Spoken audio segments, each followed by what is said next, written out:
Hello, I'm Donald Duke, and welcome to another edition of Bridging the Gap.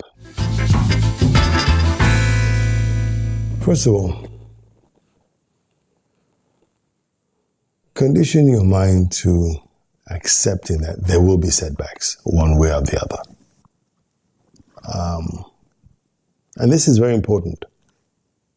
And this is what I tell my children. As parents, we try and shield you. Sometimes we over-shield you, and you think the world is just a rose garden. But you would have setbacks. You will have disappointments. You will have betrayals from people. That's life. Now, also have at the back of your mind that what doesn't kill you only strengthens you. So setbacks, or what we call setbacks, may be a form of training to prepare us for bigger experiences ahead. A person who goes through life without any major setback is like a hothouse plant, right? You have been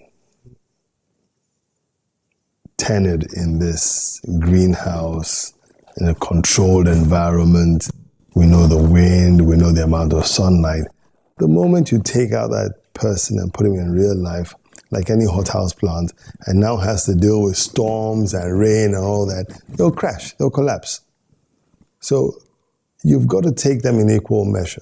You've got to take the hardship, the disappointments, the setbacks, and also there are also successes.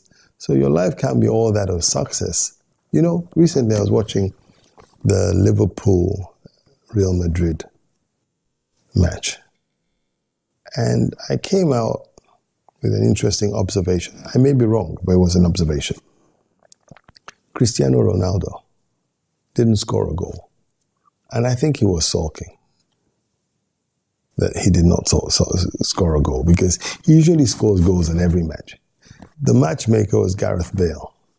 And he scored 2 goals, and he was celebrated after the match because they won the cup.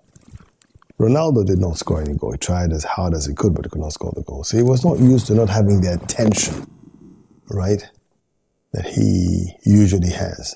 Now, that is also sad, because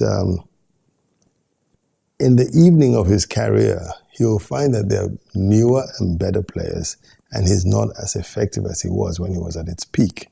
So he better start getting used to the fact that he will not always be the star, right? And so it's not a major thing, but you could see his reaction. It was, on television, it was telling, but maybe I'm wrong. Maybe there's some other reason. But setbacks, you've got to prepare your mind that there will be setbacks in life. And some may be very difficult to take. Work as hard as you can to avoid them. But when they come, accept them and deal with them. I ran for president in 2007. I think I had quite a followership. Quite a number of people were impressed with the work we had done here in Cross River State and felt that if we had the opportunity at the national level, we could do a lot more. And the country was looking for a new generation of leaders with new ideas, just where we are today. But again, and this also applies to people who are coming to the first time and all that, the political structure sometimes is over-controlled and doesn't allow for people to express themselves. And that's what we had in the PDP in 2007.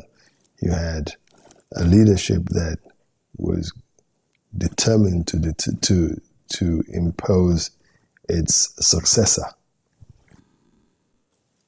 And so under that environment, it was very difficult for me to continue my aspiration to be president of the Federal Republic. So I had to step down. Now, that was a disappointment for me, but more importantly, it was a disappointment for my followers. So I couldn't concentrate or dwell on my disappointment. I had to keep on reassuring others that it's not all over, that we would find space some other time. But it's not easy, because you spend a lot of money running around the country.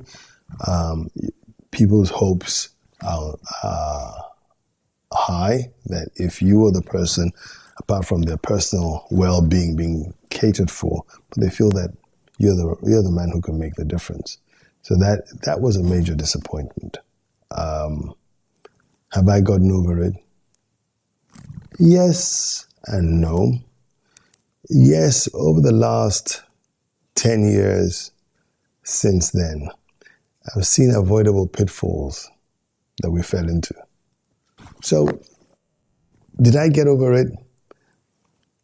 I got over the hurt that the system did not allow me run. But I have not gotten over the disappointment that our nation is tottering on the brink.